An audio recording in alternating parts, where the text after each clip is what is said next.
Welcome to Conversations. I'm Muqtadar Khan, your host, and today I'm going to talk about the United Nations General Assembly and the developments at the UN with regards to Palestine and its impact on Palestine as well as on Israel. So that is the goal for today. And the first thing that I want to do is I'm very, very impressed by the emphatic manner in which Donald Trump has said no to annexation of West Bank. So the first thing I want to do is actually share that video with you so you can see that, and then we'll talk more going forward. I will not allow Israel to annex the West Bank. No, I will not allow it. It's not going to happen. Did you speak with Netanyahu about this directly? Yeah, but I'm not going to allow it. Whether I spoke to him or not, I did. But I'm not allowing Israel to annex the West Bank. There's been enough. It's time to stop now, okay?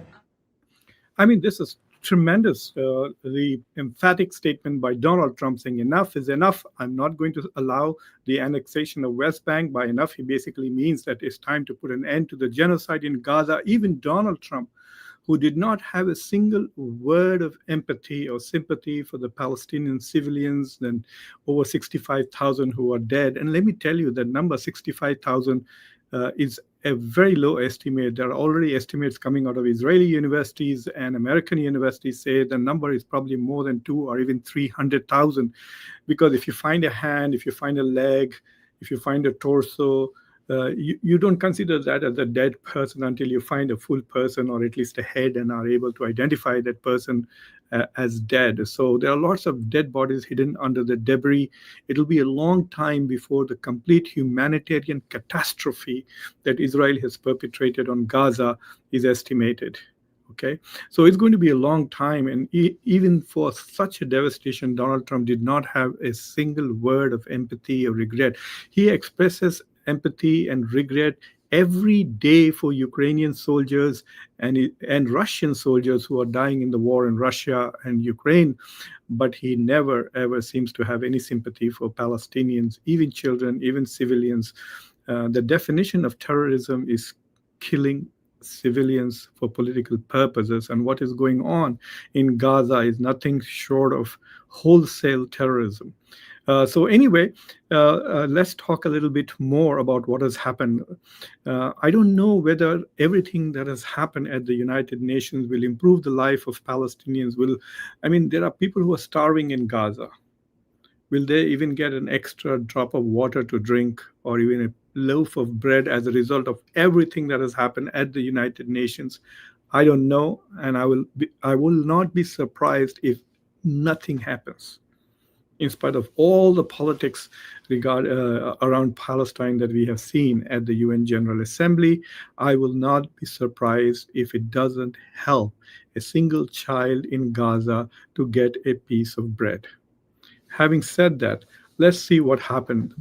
One of the most remarkable things was the recognition of Palestine by so many Western countries. For those of you who are not familiar, by 1980s, already most of the Muslim world had recognized Palestine as an independent state. India was the first non-Arab, non-Muslim country to recognize Palestine as an independent state. But you must remember at that time, Narendra Modi was not in power, BJP was not in power, so that happened. It happened because Congress was in power in India at that time, and they had a lot of sympathy for people who are oppressed. So it was under Congress.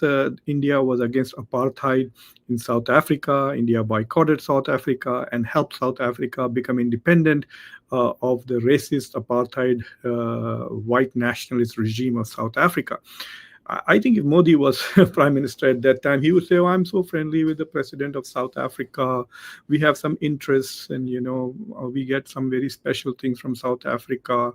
So I will be neutral, and this is Chanakya Niti or some bullshit like that."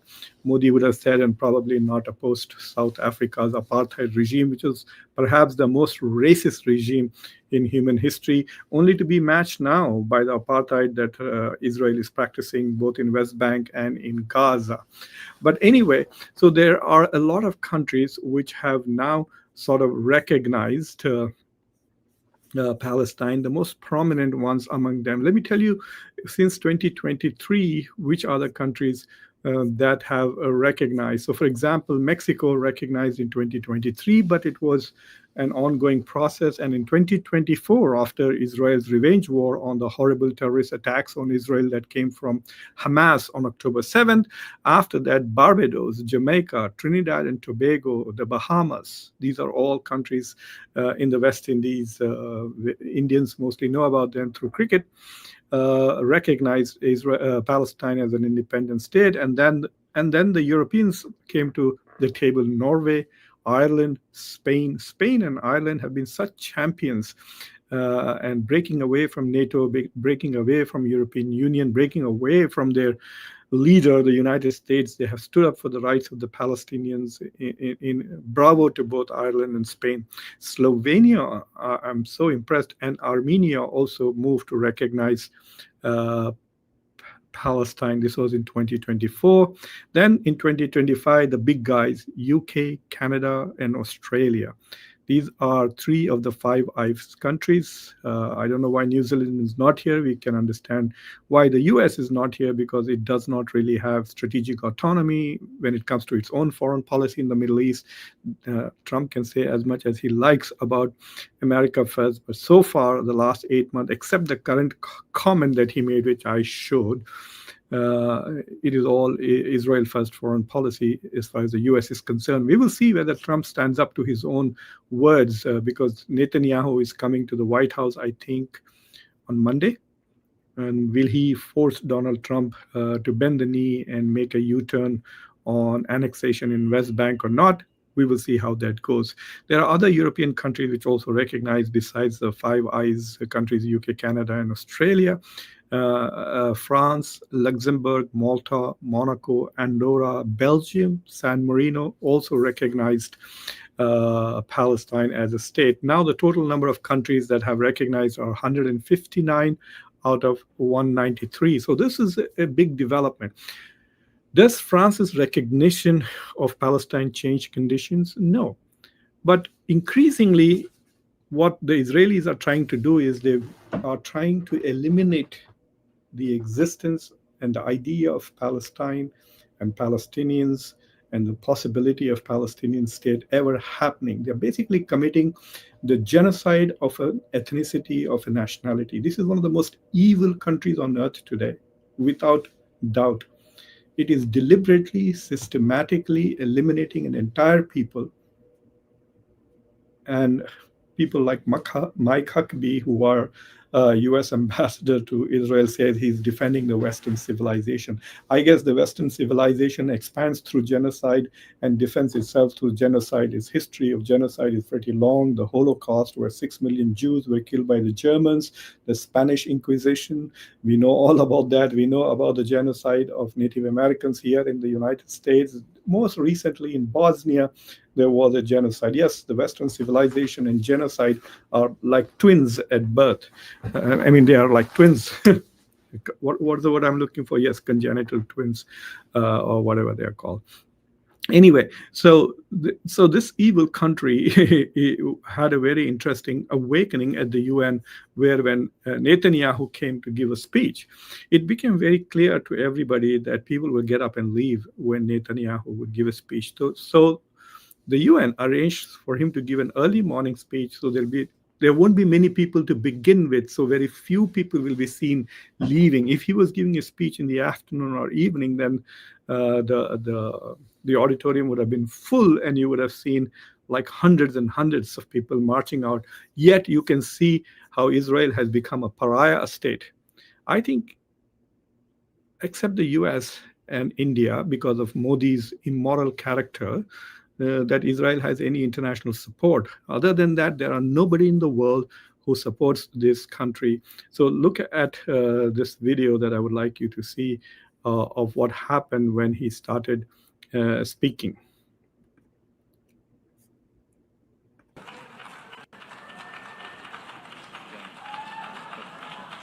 Please order in the hall and please be seated.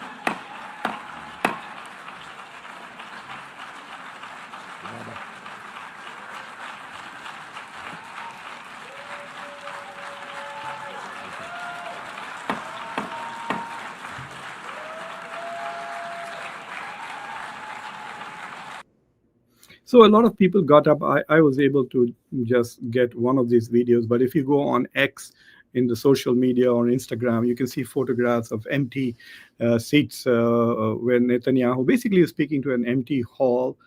Very few people were there, people from Mauritania. I don't know why some Indonesian people were there, but hardly anybody was in the audience that he was speaking to. And so, what has two remarkable things that has happened at the UN General Assembly. One is that Israel as a pariah state has become apparent even to those who have been trying to hide this from the rest of the world. Even Americans are now beginning to realize, oh my God, we think that this country is moral, is as a moral people, moral army, but look, the world shuns Israel. And then now you look at Palestine and the world recognizes Palestine. Let me say that again, the world shuns Israel and the world recognizes Palestine. That is one of the most remarkable things that has happened at the UN General Assembly this year. But I do want to say something that countries like Canada and United Kingdom have been very important, along with Germany, in providing weapons to Israel during this current genocide. There is no arms embargo. So they are recognizing Palestine because they are under pressure from their own public. But these leaders are not very democratic. When it comes to Israel, all Western values, all Western morality is locked up and the key is thrown away. So these leaders, under pressure from their masses, are pretending to do something, and what they're doing is absolutely, literally meaningless. They're just recognizing Palestine. So what? India recognized Palestine in the 1980s, and Netanyahu was getting weapons from India while committing this genocide. If there is a real international criminal court inquiry, India will also be on the side of the guilty as people who are providing weapons to the mass murderers. So that is a very serious scenario. So these leaders are tricking their own people. If you are in Canada and watching this show, if you're in England and if you're in France and watching this show, then please keep an eye on your own leaders and see if they are not sneaking weapons back to Israel to kill more Palestinians, to kill more women and children and starve them to death. Macron himself said to Trump that nothing is happening to Hamas. You're killing the leaders, but there are new members of Hamas. It's going on endlessly. So what is Israel achieved? He's destroyed the whole arena of Gaza, committed enormous and is exposing the moral shallowness of the Western civilization. They have power, but no morality. That is the message that Israel is sending. So we will see. Germany has not recognized Palestine, continues to support Israel. And Meloni, Giorgia Meloni of Italy, there was hints that she might recognize, and then she backed off, I think, from pressure from the United States. There are lots of rich billionaires who are supporting Israel here in the US and other places, and probably maybe she got some money or some pressure from some rich sources in the West that she backed off, but she had to face tremendous protests in Italy. The protests in Italy was stunning to watch because she refused to recognize. And so she's compensating that by sending 2 Navy ships to protect the Samud flotilla, which is trying to take aid to Gaza. This time it's going to be interesting because I think Navy ships from Italy, Spain, even China are protecting the flotilla, and we'll see if Israel will then attack that flotilla militarily. We will see what happens. Because if that flotilla, Samud, is successful in bringing some aid to the starving Palestinians, then it can become a successful model going forward. Now, coming back to India, I'm very, very disappointed. India likes to pretend that we are Vishwa Gurus, we are the moral example for the rest of the world. Shame on India. India has abandoned its moral position, and this whole pretense that we are realists, we are doing this for our benefit because I made some money on Russia, so we are supporting the war in Russia, and because I don't know what the reason for supporting Israel is, but or maybe because we hate Muslims, we are okay with Israel killing thousands of children. In fact, we love it. And so we are supporting Israel. And then you can't turn around and say we are worthy of moral respect, we are a great civilization, and so on and so forth. And what is interesting is that not all Indians are like that. It is just Modi government and his right-wing party and his right-wing supporters who have this absolute disregard for human suffering. Is complete. They are like immune to the suffering of Palestinians.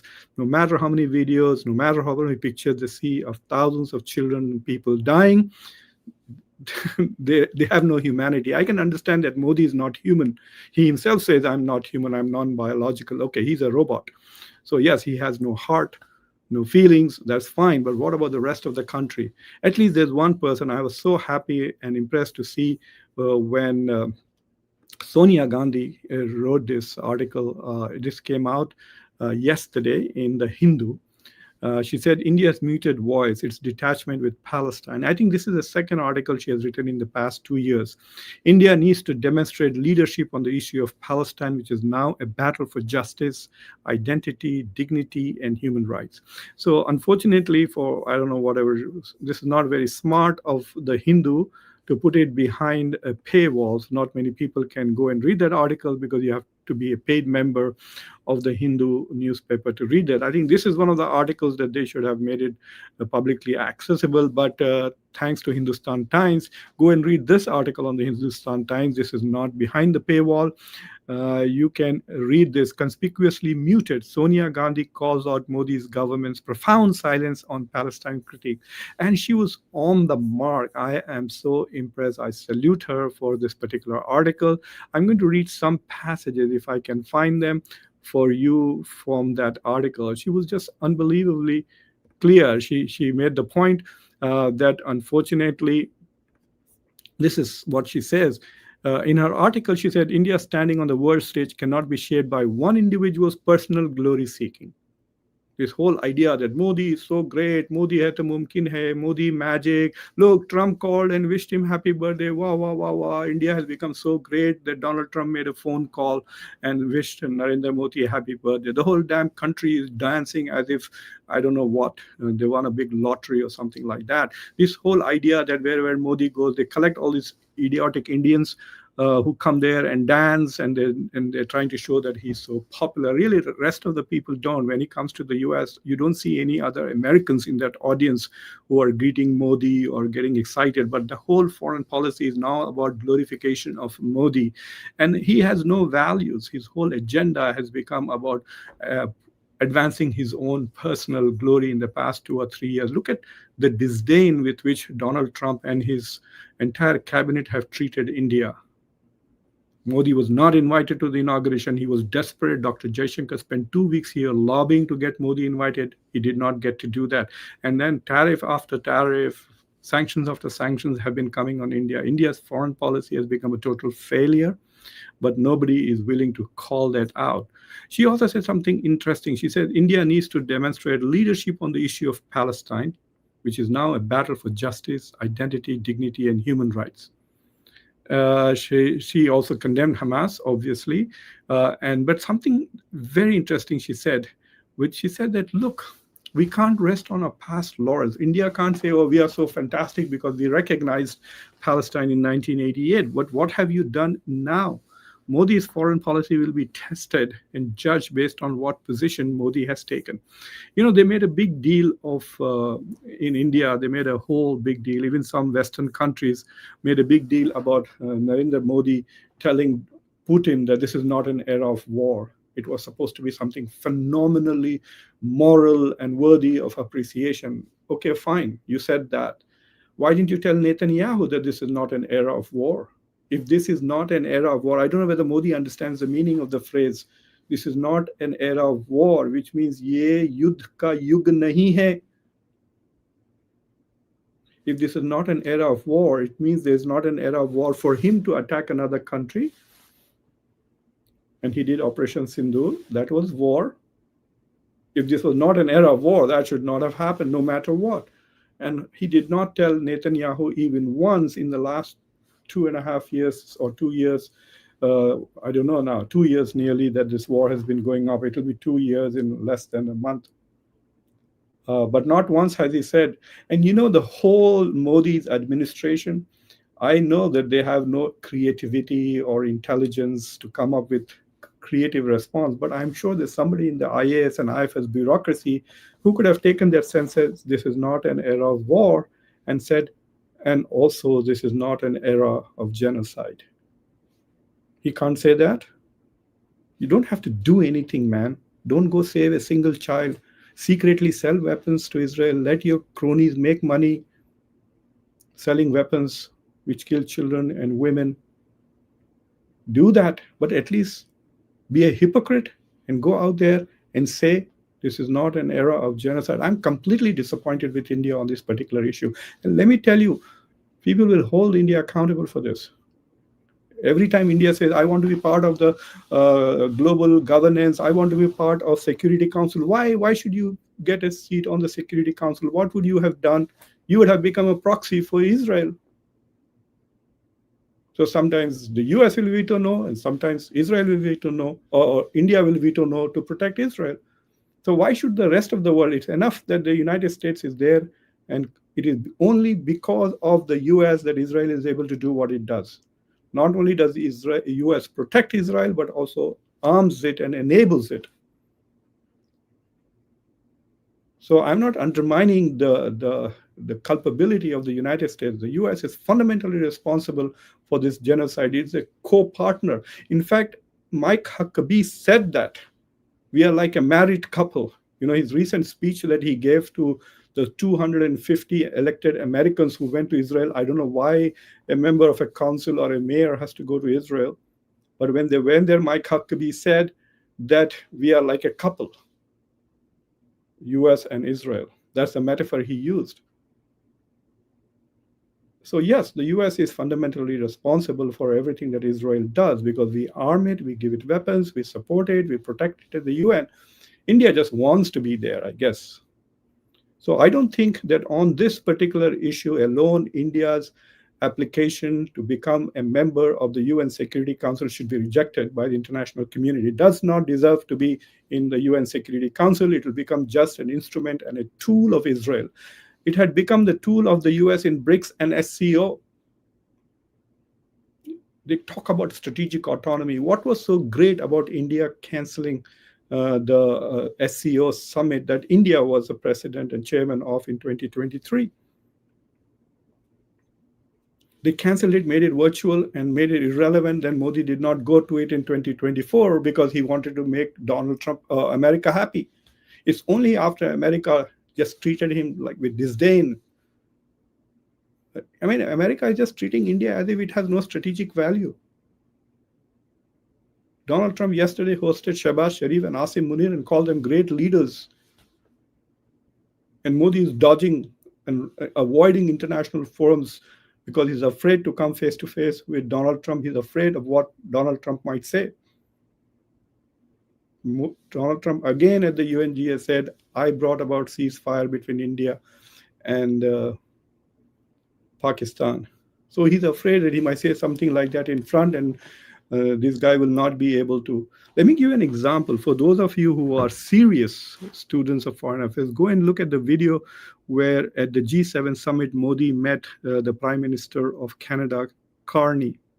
Carney said very clearly that we are going to work together against transnational repression, which is what he accused India of, killing Canadians in Canada.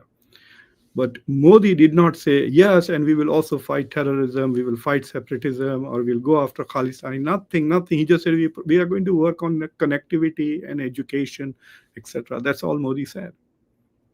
And so if he was face to face with Donald Trump and Donald Trump made fun of him, look at the way Donald Trump treated Zelensky. And look at the way he spoke with so much respect with Erdogan. So I think that India's foreign policy is not being served well at all. It has undermined India's moral standing, especially this Gaza issue. And if this thing goes on for another few things, when historians start writing this, I will write about it. I will write about the despicable record of India on Gaza. a moral catastrophe. There was a time when India stood up for the global South. India was a leader against the apartheid South Africa. But here India is colluding with the oppressors and then talk about being a moral power, a great civilization, etc., etc. Really?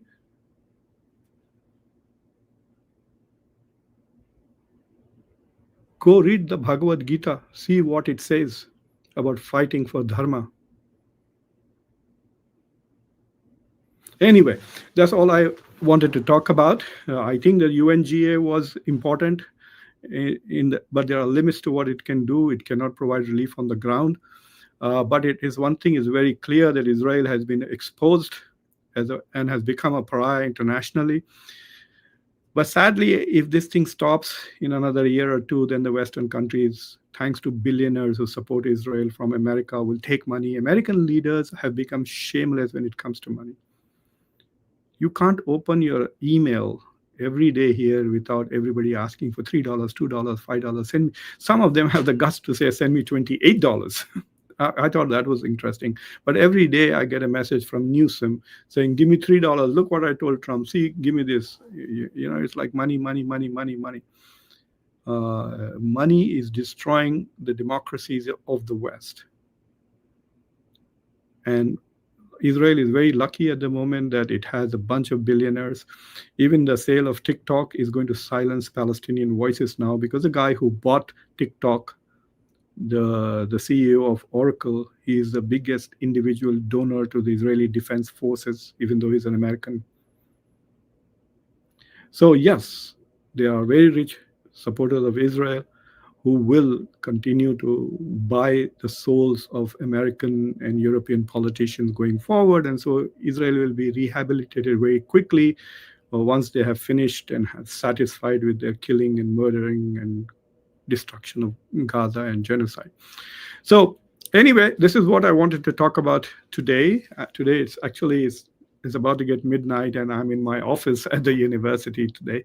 But anyway, so we will see if there are any interesting questions or comments. And as I promised, I will obviously address those who are members of conversations. Samir Upadhyay, good morning to you.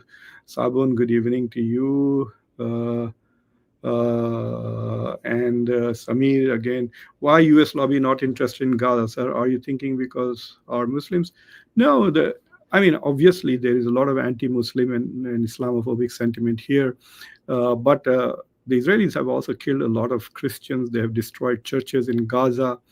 They have completely eliminated the Christian presence in Jerusalem, and yet Americans don't do anything. Look at American politicians, especially the Republicans. They pretend to be big Christians, right?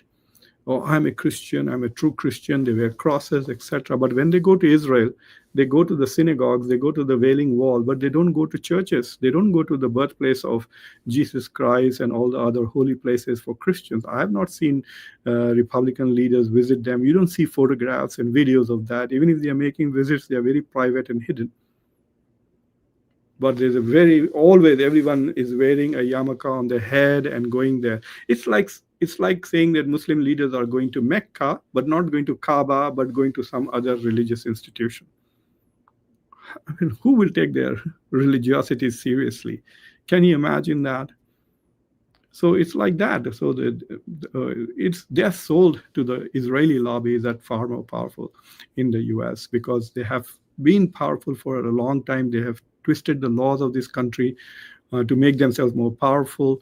So, for example, America gives $4 billion every year to Israel. Israel takes that money, comes back. There's all this discussion going on with Charlie Kirk, who was so sadly killed, a very young man who was a hero on the right. And there's all this chatter going on that Israeli Netanyahu offered him $150 million for him to become more pro-Israel and less critical of Israel. So there is that money from American taxpayers goes to Israel, then comes back here, and then they use that money to buy American politicians.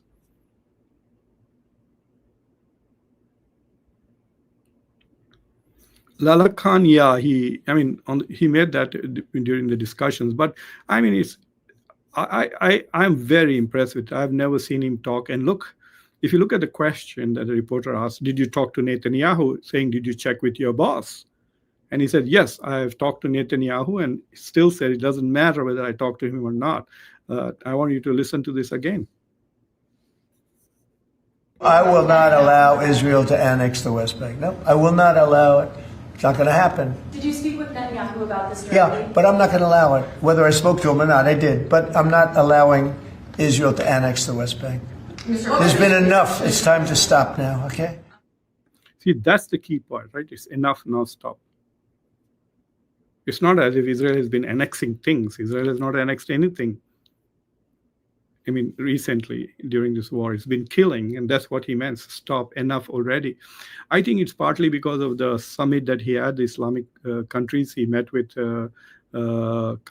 Jordan, Egypt, Indonesia, Turkey, Saudi Arabia, United Arab Emirates. There were 8 of them. I don't know who else I'm missing. And Pakistan, of course. And then he met Erdogan. So on the same day, and I think this was between the meetings between Erdogan and Shehbaz Sharif and Asim Munir. So they must have been telling them that this is the end. There will be no peace ever if West Bank is annexed, because that the U.S. policy is a two-state solution. Donald Trump has not said that I'm against the two-state solution, but Netanyahu now clearly says he's against. So Israel is now in violation of all the policies of all Western countries and the United Nations and the UN Security Council, whose position is a two-state solution is the just solution. There are only 2 countries in the world who are against the two-state solution. It's Iran and Israel. And see how we treat Iran. Sabun, that's interesting comment.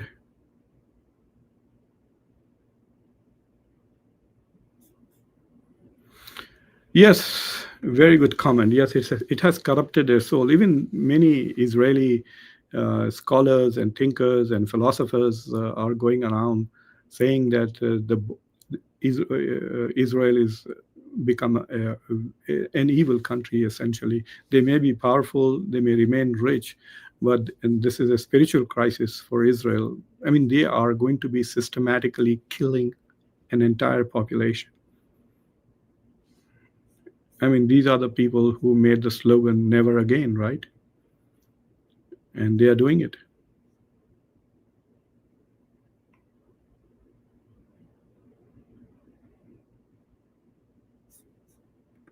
What is this rubbish? Is it going on right now?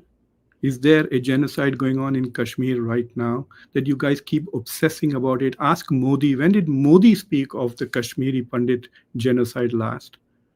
When did the genocide happen? There are thousands of genocides out there which have happened. The Armenian genocide happened. There was a genocide in Bosnia. Have I done a show on Bosnia? Why don't you come and ask me about that? What is this? Constantly, this you're obsessed with this, remain obsessed with this. What are you doing about the genocide in Gaza today? It's happening in front of your eyes. Nothing. Then on what basis are you demanding?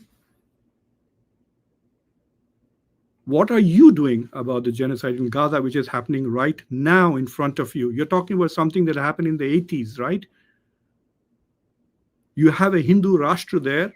You have a Hindu government in Rashtra. You go and demand of them. I'm talking about what I see right now. I'm not following some Hindutva agenda that I have to forget about it. Let's change the topic. Let's go after what can we find about to attack Muslims? Oh, let's go into the 17th century and attack Aurangzeb. No, I don't work like that. I'm focused on what is happening right now, right there.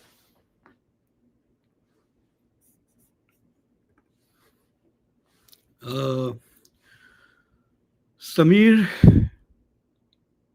yes, I agree with you. It's very sad. It's very, very sad. And things are getting bad even in India. You know, look at what is happening in Ladakh now. I'm really worried about what's happening in Ladakh. It's a border state. If the Modi government comes down hard like they did in Manipur, where they gave away weapons to the Hindus in Manipur, and they went on a killing spree. They dragged a Christian woman through the streets naked. If they start doing things like that, then on the border, the minorities will then be, you know, they can get weapons from China, Myanmar, and here from China. So Ladakh is on the border. There's already Chinese, 50,000 troops right there. So it could become a permanent problem to India. But Modi is more worried about Bihar, Bihar, Bihar, Bihar. I mean, I don't know. This is the worst guy, I think, on earth. He's sending money to women in Bihar to win votes. And the whole country is so dumb. They don't realize that this is a bribe. They actually are defending it. People come on the street. I've seen so many people defending it, saying that, oh, no, no, no, this is not a bribe. This is straight up a bribe. Biden tried to do that here by canceling loans of students because he knows that they are his voters. College students are Biden's voters. And he tried to do that. And everybody here said, yes, you are bribing a constituency with taxpayer money.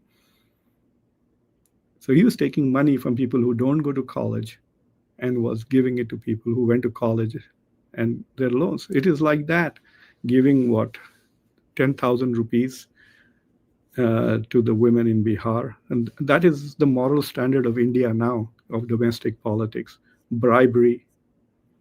The voters, if they are voting because they're getting 10,000 rupees, they don't deserve democracy. And if the leaders are using money to buy votes, and that using state money, this is not even party money. I can understand if the BJP is distributing its own money, maybe there might be some virtue in it. I can't see that either. But using taxpayer money, using money which is generated in taxes from Telangana and Tamil Nadu and Gujarat and Maharashtra to buy votes in Bihar. Lakshmi, I'm doing fine. I'm just a little bit angry, that's all. Thanks for asking. I'm not paying attention to Dr. Jaishankar anymore. Useless job. I really have. I used to respect him a lot. I reviewed his books. You can go. Those of you, my main channel is blocked in India, but those of you who can see my main channel, you can see I reviewed both his books. In fact, I did multiple. I did Hindi and English reviews of both his books, The India Way and the one on Bharat, also Bharat Matters. I did a lot of positive reviews of Dr. Jaishankar, but not anymore. Yes, Samir, this is very, very scary. People don't understand this. This is a failure of India's domestic politics. They're more interested, and it's not that they're stopping, with this whole issue of I Love Muhammad. They have gone and arrested 1,000 Muslims and filed FIR charges, and they are objecting to Muslims saying, I love Muhammad. So if there is a poster which says, I love Muhammad, why are you objecting to it? There are people going around dancing on airports and on railway stations, inside trains, disturbing the peace, and that is not a new tradition. It's very strange that these days Hindu religiosity has become so public. Like, why is your relationship with God has to be on TV? Why does it? Have you seen me posting videos of my praying? I pray every day. I don't post videos for you to see, oh my God, look at me, what a great person I am, I worship. No, but I don't understand this whole tamasha of people going on the roads and dancing. You want to connect with your God, try to do it in peace and calm and let it empower you and calm your soul and make you a better person. That's the purpose of religion. And I don't know why Muslims are copying this. There is no such thing. Just all these Muslim juluses that they come out with, this Bara Rabi'al, they are absolutely rubbish, un-Islamic, just, it's useless. Do you see anywhere in Saudi Arabia people going out in julus like that, or any Muslim country? People going on the streets and taking their religiosity? No, that's why you build mosques. You want to pray? Go pray in the mosque or pray in your house. Going on the streets with music and yuck. That's the sign of ignorance or awful. This is not Islam. But even if they are wrong in thinking that is Islam, if they just want to carry a poster saying, I love Muhammad, I don't know. We will know that you love Muhammad if you practice his principles and values in your life. The Prophet, peace be upon him, said, you're not a Muslim, you're not a Muslim, you're not a Muslim if your neighbor is hungry. Do you worry about that? You want to be a good Muslim, you want to show your respect and love to Muhammad, make sure that your neighbor does not sleep hungry.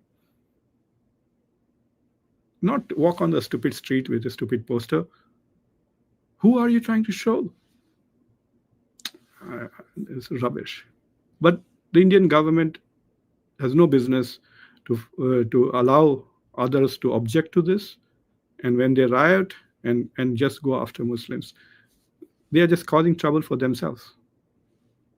They're not going to be able to suppress 225 million people. Keep that. Take it from me for granted. The more you oppress them, the more you will tear your own country apart. Yes, Hindus will give you votes. Some Hindus, not all.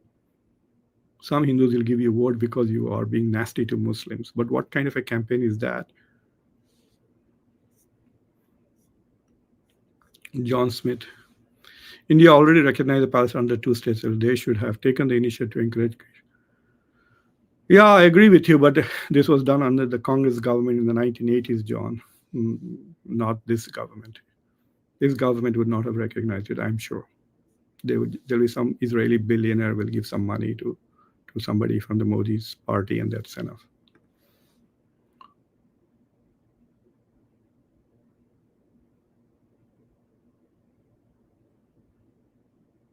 What do you mean not blame others? Who is blaming others there? If there's violence, we should not talk about it. We should not blame Israel for committing a genocide in Gaza. Dheeraj, how are you? Thank you for joining. Dheeraj is from Orissa. And a long-time supporter of Conversations. Always happy to see you.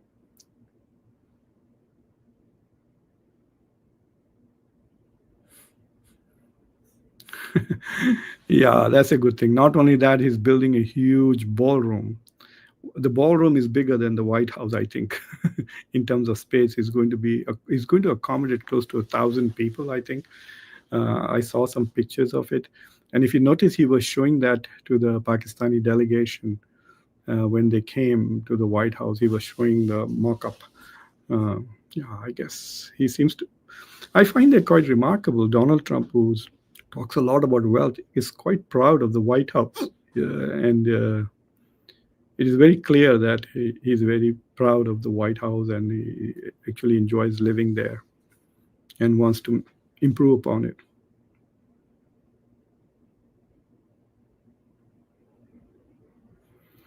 Very good point, Lakshmi. He's become inconsequential. During Operation Sindoor, he was like just irrelevant, And I mean, that was the time for him to step up. And that was the time when he was like saying, send a night watchman. I will sit down and I'll come back and bat later. It was very sad.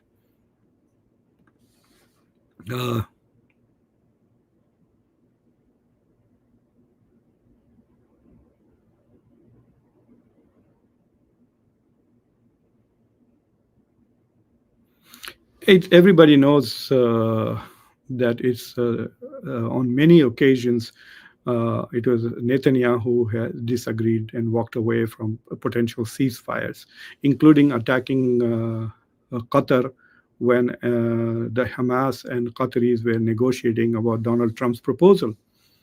It's a different thing that America is completely silenced by the Israeli lobby. Otherwise, the American leaders should be able to speak up. Even those who are negotiating are able to speak up. Thanks, ZK. Let me just take out some trash. Yeah. Okay. I agree. This is the best comment for today, John. I love Muhammad should have been ignored, should have been simply gone unnoticed, but it gave an opportunity. This is a campaign for Bihar. So the Modi government is showing it's happening only in northern states controlled by BJP.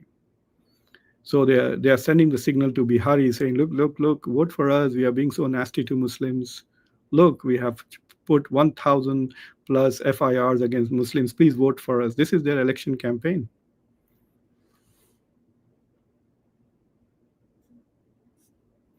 Anyway, so thank you very much for watching Conversations and bearing with me. I was in a bit of an angry mood today. So please, if you have not already subscribed to the channel, do subscribe to the channel, like this video, press the bell icon, and don't forget to share. Oh, I want to show you something else. I'm hosting a conference. If you are in Washington, D.C., then please come to this event. I'm hosting it on October 1st. This is in commemoration of the Gandhi Jayanti, which is going to be on the next day. So we are trying to, shore up India-US partnership because it has taken a blow clearly in the last few days. So we want to talk about the resilience. So basically, we are trying to talk about the positive side of India-US relations and continue to talk about India-US relations beyond Trump and Modi. So there are reasons why India and US should be partners, and that is nothing to do with Trump or with Modi. So that is the goal, to say, look, there are natural, on occasions, India can be a potential democracy, etc. John Smith, thank you for your question. I will most probably be doing it on the Sunday after the second Sunday in October. So I will be sending out an announcement to members only.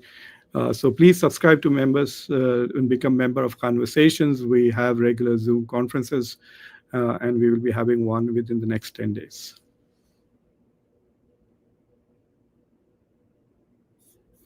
Thank you, everybody. Bye.